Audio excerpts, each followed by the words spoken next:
Hello and welcome back to the channel. This is Jack from Sell Your Car to Jack, and today we are very lucky to have the exclusive AMG G63 G Wagon. Today I'm going to give you a quick review of the car, show you some cool features and give you my opinion on what the car likes to drive and some of the options that this one particularly has. It's a 2013 62 plate, so it was the first one in the United Kingdom. This was when the G Wagon was relaunched in 2012. It has 11.5 grand worth of options on this vehicle, which I'm going to show you what are on that in a bit. Okay, so this is the 2013 62 model, and it was originally brand new, £146,000 this was when it was brand new. Still now these hold the value really well. This is 7 years of age, it's got 29,000 miles on the clock, and it's only one owner from new, and it still retails for about 65 grand. So it's an amazing car for us to review today, and I hope you enjoy it. So this car, the G Wagon, is a status symbol. It's a 5.5 litre, although some people might think it's a 6.3 litre being the G63. It's actually a 5.5 petrol V8 twin turbo engine. Now the new one that's just come out in 2018, there's a facelift version that's come out, it's actually a 4 litre petrol, but this one, 5.5 litre, will give you 571 brake horsepower. So the G Wagon is actually over 40 years old. It's the longest running Mercedes production car in the history of Mercedes-Benz. It's actually been running for over 40 years because of its military use, and this is what has given it the iconic G Wagon status. So you might think, what's the comparable car? What car would you have over a G Wagon? So the comparables are the Bentley Bentayga, the Lamborghini Urus, of course the Range Rover, and the Porsche Cayenne. It's a massive export industry as well. In Dubai and United Arab Emirates and also in America, these sell in their bucket loads. The big petrol engine is what really attracts them to it. So the exterior look of this car is quite iconic really. It's like a Tonka toy. It's got exposed hinges, old-fashioned door handles, side exit exhaust, indicators on the top of the wings, and it looks quite chunky, so it's quite an iconic looking vehicle. On the interior of the car, it has a grab handle for the passengers to hold on to when off-roading. So it's originally built for an off-road purposes. It has great off-road handling capabilities. In fact, it's said that it's one of the best in the world for off-roading capabilities. And I suppose for the money that you pay for the car, you would expect it to be one of the best. So as I said, originally the G Wagon is a urban off-roader, but now, to be honest, this is a status symbol. This car has what we call swagger, I suppose. It's a good-looking car. It's celebrities drive it. The Pope has even had his glass top roof box on the top of it.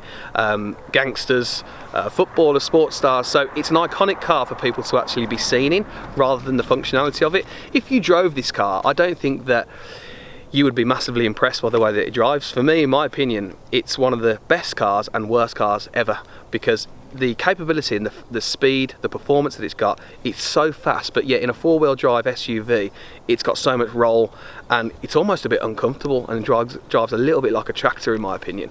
When you compare it for the price of what you're going to spend on a Lamborghini Urus or a Bentley Bentayga, if you want luxury and comfort, this is probably not the one for you.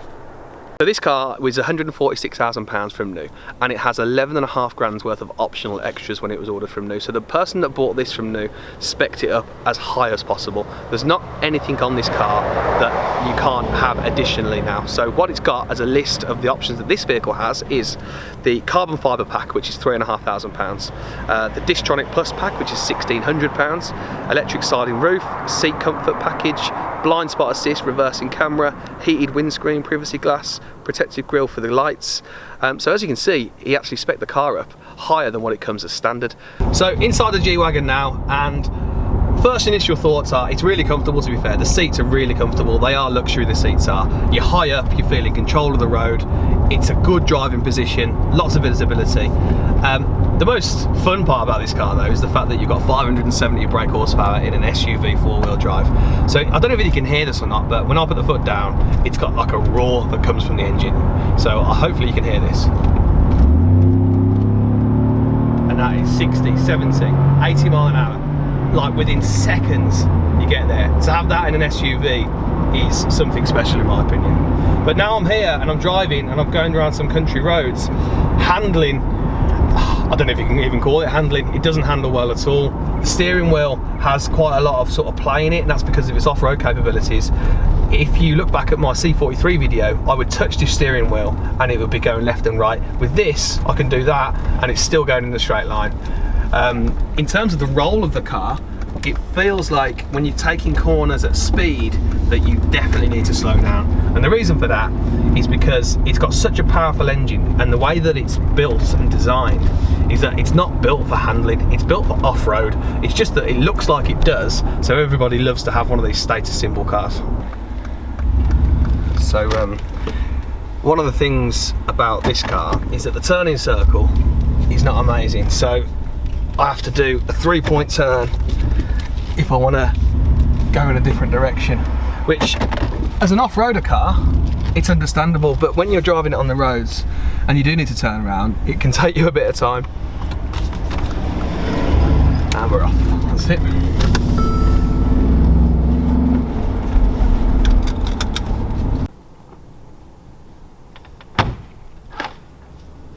So there you have it, the G Wagon G63, one of the most iconic cars on the road in my opinion.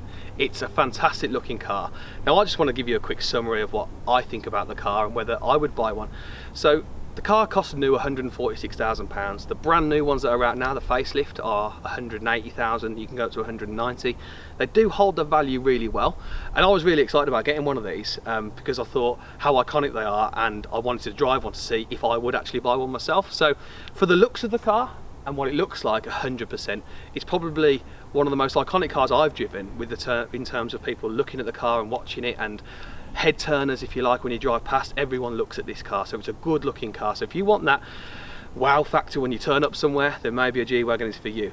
For me though, the downsides to the car are that you only get about 12 miles to the gallon out of it. It encourages you to drive it fast, it encourages you to put your foot down and get the exhaust popping and crackling, but unfortunately for 12 miles to the gallon you'll spend a lot of time at the petrol station. So that's one of the reasons why I wouldn't personally buy it. In terms of the driving, it's good fun, it drives well, it's fast, but the handling, it's a bit sloppy, it feels a bit like it's going to roll round corners. It's not the greatest handling as a vehicle. I haven't had the capability of taking it off-road yet, but I'm sure it would be exceptional if you went off-road in it. So in summary, I wouldn't buy one and keep one, no, not for the price that it is. This is 7 years old and it's still £65,000. You've got to think what you could buy for £65,000, and you could probably get a brand new X5 or a 1-year-old Range Rover Sport or something that is going to be a lot more luxury than this vehicle is. This is highly spec'd, it's got a lot of options in it. It's got heated seats and Alcantara roof, it's got leather, it's got privacy glass, it's got reverse camera, so it's a nice spec. But in terms of the luxury of the drive, it doesn't quite cut it for me personally.